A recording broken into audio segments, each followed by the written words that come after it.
apa sih peluang kerja dari S1 Pendidikan Ekonomi dan apakah sudah banyak yang bekerja di bidang dan di bidang apa biasanya? Jadi kalau kebanyakan mereka karena sesuai dengan profilnya ada jadi guru, ada yang jadi admin di perbankan, ada yang wira swasta, itu ya.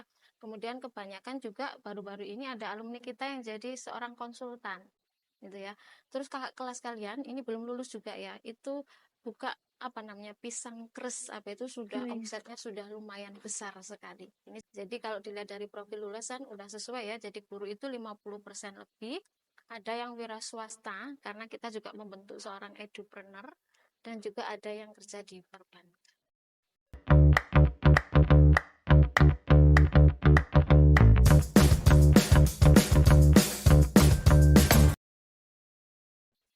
halo semuanya, selamat datang di podcast Ngobrol Santai. Jadi hari ini kita akan ngobrol-ngobrol seru bareng Kaprodi S1 Pendidikan Ekonomi. Sebelumnya, kenalan dulu kali ya. Perkenalkan, saya Dea Amelia, mahasiswa S1 Pendidikan Ekonomi. Sebelum kita mulai, kita sapa dulu Ibu Kaprodi kita, yaitu Ibu Retno. Halo Ibu, apa kabar? Halo, baik, sehat. Terima kasih Bu, sudah meluangkan waktunya untuk hadir di podcast ini. Kami sangat senang dan antusias bisa ngobrol-ngobrol santai dengan Ibu. Mungkin bisa dimulai dengan perkenalan singkat dan cerita sedikit tentang kesibukan Ibu saat ini. Oke, terima kasih atas undangannya di podcast hari ini. Jadi nama lengkap saya Retno Mustika Dewi, ya. Kalau kesibukan saya sehari-hari di sini sebagai dosen di S1 Pendidikan Ekonomi di Fakultas Ekonomika dan Bisnis Universitas Negeri Surabaya, tepatnya di kampus Ketinta. Gitu. Baik Ibu, sebelumnya terkait riwayat pendidikan dari Ibu Retno mulai dari S1, S2, S3 di Universitas Negeri Malang, Prodi Pendidikan Ekonomi yang dimana sekarang ini Ibu Retno merupakan Kaprodi dari S1 Pendidikan Ekonomi. Nah, apa boleh dijelaskan awal mula Ibu tertarik masuk ke dunia pendidikan dan apa yang membuat Ibu Retno ini memilih pendidikan ekonomi sebagai passion? Oke, ini sebelumnya memang pekerjaan saya di sini mengajar ya, itu terinspirasi dari kedua orang tua saya, itu keduanya itu sama-sama di guru sekolah dasar. Nah, ini ketika saya kecil lihat beliau itu kok masih sempat gitu ya pulang ke rumah terus melakukan kegiatan di rumah bersama putra-putrinya. Kemudian sebenarnya masuk kemudian sampai kelas 6 SD itu masuk memilih universitas itu langsung tujuan kita karena saya berasal dari sebuah desa ya di Kabupaten Malang. Nah, saat itu yang sudah terkenal kampusnya itu kan ada kampus Universitas Negeri Malang. Iya. Jadi itu sebagai salah satu kampus pendidikan. Kemudian orang tua juga saya mendukung, saya tertarik juga dengan pendidikan. Akhirnya saya masuk di sana memilih S1 Pendidikan Ekonomi dan sampai kemudian lanjut S2 dan S3 juga di sana di Universitas Negeri Malang. Enaknya kalau dunia pendidikan itu saya tertarik gitu ya. Kalau pas mengajar itu lihat anak-anak dengan karakteristik yang berbeda. Nah, itu bisa memberikan kesan tersendiri. Nah, kemudian tiap hari ada suasana, ada sesuatu yang membuat saya tertarik untuk berhubungan dengan siswa atau mahasiswa. Seperti Iya. itu. Oke. Terkait dengan, mahasiswa atau siswa itu, bisa dijelaskan nggak sih Bu, metode pengajaran yang Ibu terapkan selama Ibu, pembelajaran selama di kelas? Oke, saya itu sesuai dengan bidang kalian saya kan di pendidikan ekonomi ya. Iya. Itu kan saya mengajarkan tentang bagaimana sih dunia pendidikan itu, terus apa-apa saja yang harus dipersiapkan ketika menjadi guru. Itu kan kalau menjadi guru memang ada 4 kompetensi yang harus dikuasai oleh guru ya. Ada pedagogik, profesional, kepribadian, sama sosial. Nah, kebanyakan kalau saya ngajar tentang yang pendidikan itu bagian yang pedagogiknya yaitu untuk menyusun perangkat pembelajaran. Nah, menyusun perangkat pelajaran itu berarti kan ada sesuatu yang dihasilkan, itu berupa kalau dulu namanya kalau di tingkat SMA itu nanti kan ini kaitannya kalau S1 Pendidikan Ekonomi, salah satu profil lulusnya kan mencetak guru di SMA. Iya. Jadi untuk mata kuliahnya yang berkaitan sama pedagogik itu ada seperti menyusun perangkat pembelajaran. Kalau dulu kan namanya ada RPP ya, Iya, sekarang karena Merdeka Belajar berubah menjadi modul modul aja. ajar. Nah, itu biasanya kalau berkaitan dengan itu kan ada output yang dihasilkan berupa perangkat pembelajaran. Jadi metode yang saya gunakan itu berupa project. Nah, Hmm. kalau misalnya kemudian ada mengajar tentang strategi pembelajaran, nanti membuat juga media, kemudian ada bahan ajar, itu juga berbasis project. Kemudian kalau mengajar yang kebetulan mata kuliah murninya yang ekonomi seperti mikro, itu bisa menggunakan metode case base seperti itu. Jadi Ibu di sini pembelajarannya berfokus, lebih sering ke project ya, Bu, ya, untuk Mm-mm. yang mencetak modul ajar Iya, tadi. Nah, sebelumnya kita bertanya terkait prodi pendidikan ekonomi. Nah, boleh. izinkan saya menjelaskan secara singkat sejarah pendidikan ekonomi dan visi misi dari prodi pendidikan ekonomi. Nah, pada tahun 1965 sampai 2003, beberapa jurusan terdiri dari S1 Manajemen, D3 Akuntansi, PAP, PAK, dan Ekonomi Perusahaan yang merupakan bagian dari Fakultas Ilmu Sosial. Namun pada tahun 2006 keseluruhan telah berpisah dari Fakultas Ilmu Sosial.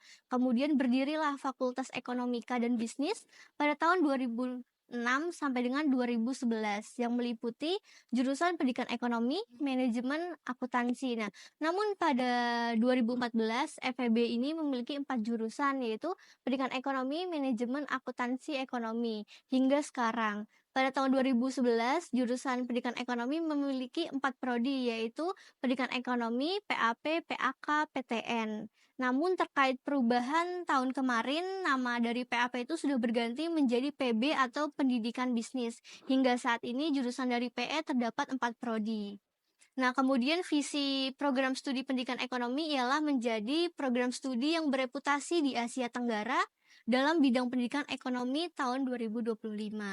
Misi dari program misi dari program studi pendidikan ekonomi sendiri yaitu meningkatkan kualitas penyelenggaraan program pendidikan sarjana di bidang pendidikan ekonomi, lalu meningkatkan kualitas pendidikan di bidang pendidikan ekonomi dan keilmuan ekonomi yang bereputasi dan berkontribusi dalam pengembangan IPTEX, lalu meningkatkan kualitas pengabdian kepada masyarakat di bidang pendidikan ekonomi dan keilmuan ekonomi yang bereputasi, meningkatkan good department government dalam pengelolaan program. Lalu meningkatkan daya saing mahasiswa dan lulusan yang berjiwa kepemimpinan atau kewirausahaan. Nah, ini dia yang ditunggu-tunggu. Kita beralih ke topik utama kita, yaitu mengenai program studi S1 Pendidikan Ekonomi. Kalau boleh tahu, apa keunggulan utama dari program studi pendidikan ekonomi di sini dibandingkan di tempat lain? Oke, seperti Mbak Dea ya. Iya. Mbak Dea ketahui bahwa kalau program studi tentang pendidikan ekonomi itu kan banyak di beberapa universitas ya. Paling Iya. dekat dengan kita itu ada, Iya. pernah berkunjung ke sana apa belum? Nah, Lewat dulu. lewat aja. Nah, itu kalau kita bandingkan itu bedanya kalau segi kurikulum sih sama ya. Iya. Cuma yang lebih unggul di kita itu kita ada kelas internasional. Nah, itu ya itu sebagai branding kita.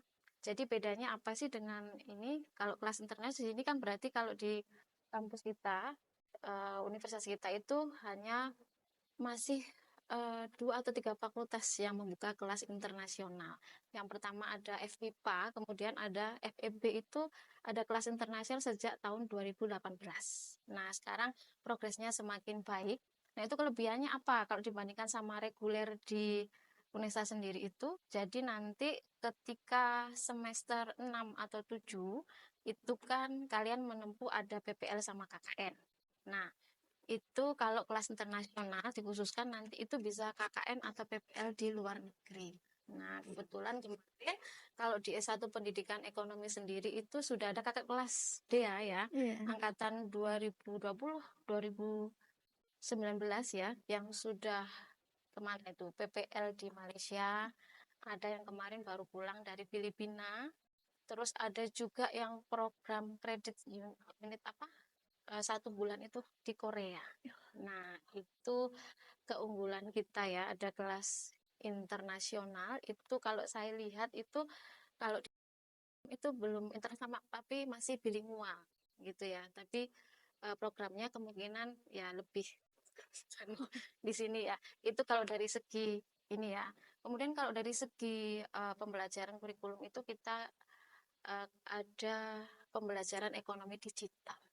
Nah, itu yang menjadi keunggulan kita, ciri khas karakteristik pendidikan ekonomi kita, pembelajaran ekonomi digital. Kalau ada yang berbasis ekonomi kewirausahaan, nah kita itu pembelajaran ekonomi digital. Iya.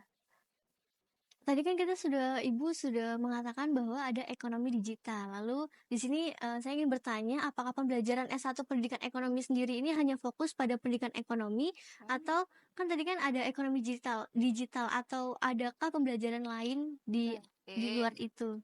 Ya, mungkin kalau terkait kurikulum nanti bisa diakses di webnya Prodi S1 Pendidikan Ekonomi ya. Itu lengkap sekali mulai kurikulum, akademik staff dan seterusnya. Nah, untuk masalah kurikulum memang kita fokusnya kan di pendidikan ekonomi. Jadi profilnya nanti kan mahasiswa kita itu menjadi seorang guru di tingkat SMA, kemudian menjadi asisten peneliti dan seorang edupreneur. Nah, kemudian untuk menjadi seorang guru ekonomi di SMA itu kan nggak sekedar bisa praktek mengajar, tapi juga harus disertai keilmuan. Nah, seperti ngajar kalau di SMA itu kan ada ngajar ekonomi, IPS ya. Iya. Nah, itu kan harus bisa di situ. Jadi kurikulumnya, mata kuliahnya nggak hanya terdiri dari kependidikan aja. Jadi ada murninya seperti ekonomi mikro, makro, ekonomi internasional, itu ya. Kemudian ekonomi pembangunan yang mendukung mereka untuk mengajar ketika jadi guru di tingkat SMA. Itu ya. Selain ada mata kuliah keguruan kependidikan, ada mata kuliah murni yang mendukung keilmuan mereka. Lalu mungkin ini yang banyak dipertanyakan, apa sih peluang kerja dari S1 Pendidikan Ekonomi dan apakah sudah banyak yang bekerja di bidang apa biasanya? Iya, kita itu di sini di fakultas baik di prodi maupun universitas sebenarnya ada tim namanya tracer study ya. Iya. Jadi ketika mahasiswa kita lulus kan tidak lepas hubungan begitu saja ya, Iya. tetap komunikasi, itu kita tanya-tanya terkait ketika mereka lulus itu mencari pekerjaan itu prosesnya bagaimana, berapa kurun waktunya. Kemudian ada juga pertanyaan dengan pengguna lulusan kita, kira-kira bidang keahlian apa yang kurang, kemudian lebihnya di mana. Itu juga sebagai masukan kita untuk menyusun restrukturisasi kurikulum. Jadi supaya update ya sesuai dengan perkembangan lingkungan supaya nggak ketinggalan. Jadi kurikulumnya diupdate terus. Jadi itu ya untuk ada tim tracer. Jadi kalau kebanyakan mereka karena sesuai dengan profilnya ada jadi guru, ada yang jadi admin di perbankan, ada yang wira swasta, gitu ya. Kemudian kebanyakan juga baru-baru ini ada alumni kita yang jadi seorang konsultan, gitu ya. Terus kakak kelas kalian ini belum lulus juga ya, itu buka pisang kres apa itu sudah omsetnya sudah lumayan besar sekali. Ini juga anaknya mau lulus dan nanti setelah lulus mau mengembangkan usahanya. Jadi kalau dilihat dari profil lulusan udah sesuai ya, jadi guru itu 50% lebih, ada yang wira swasta karena kita juga membentuk seorang edupreneur dan juga ada yang kerja di perbankan.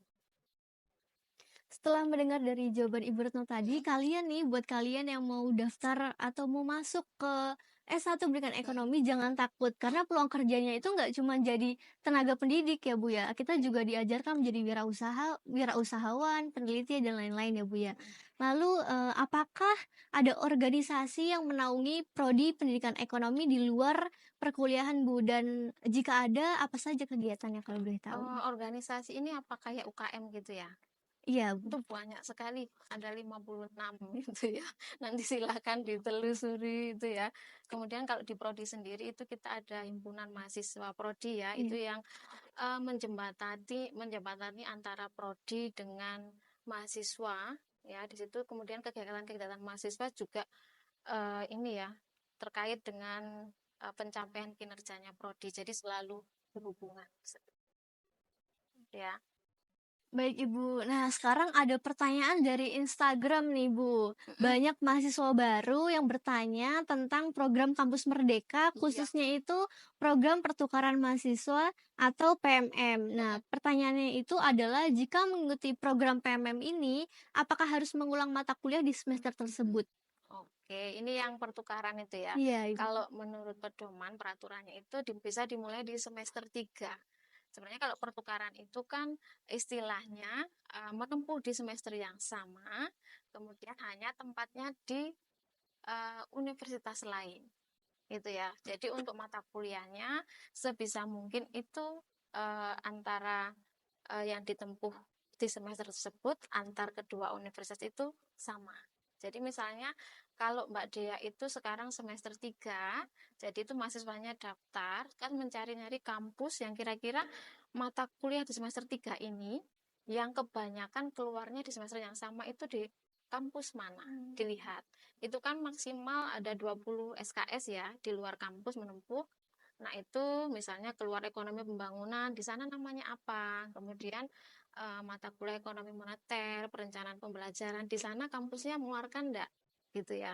Nanti disamakan itu bisa kita konversi. Memang kendalanya itu kan memang antar kampus kan kebijakannya kurikulumnya juga berbeda, SKS-nya juga. Kendalanya itu di konversi SKS-nya gitu ya. Tapi itu tetap bisa kita lakukan. Jadi mereka nggak ngulang gitu ya. Jadi mereka ngambil di tempat lain mata kuliah yang hampir sama substansinya dengan yang diambil di UNESA. Sebisa mungkin ini prodi akan memberi kemudahan kepada mahasiswa untuk konversi. Jadi tidak usah khawatir. Kemudian mereka juga tugasnya mencari kampus yang sebisa mungkin prodinya sama ya. Itu ya, karena kalau prodinya sama, otomatis mata kuliahnya itu juga hampir sama. Sama, ya. Mungkin hanya beda di SKS dan penamaan saja. Ya, Baik. jadi selama ini kalau PMM ini sudah banyak di prodi S1 itu. Ini yang masih ada di Universitas Negeri Medan, ada Universitas Negeri Padang, ada Lambung Makurat sama Mataram. Jadi banyak yang sudah outbound ke sana. Kalau yang kita nerima ini sementara masih ada dari mahasiswa Universitas Negeri Malang. Nanti ini masih beranjak gitu.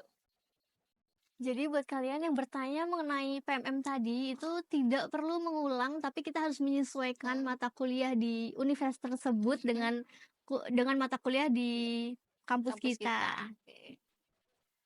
Wah, udah semua pertanyaan dari teman-teman dijawab sama Ibu Kaprodi loh. Terima kasih banyak Ibu Retno atas waktu dan penjelasannya yang sangat informatif. Semoga podcast ini tuh bisa memberikan gambaran yang lebih jelas tentang S1 program studi pendidikan ekonomi. Terima kasih juga untuk para pendengar yang sudah setia mendengarkan. Jangan lupa like, comment, dan subscribe. Jangan lupa juga follow Instagram @pe.feb.unesa, Facebook PE FEB Unesa, dan jangan lupa juga kunjungi website pe.feb.unesa untuk lebih tahu seputar prodi pendidikan ekonomi dan prestasi mahasiswa pendidikan ekonomi.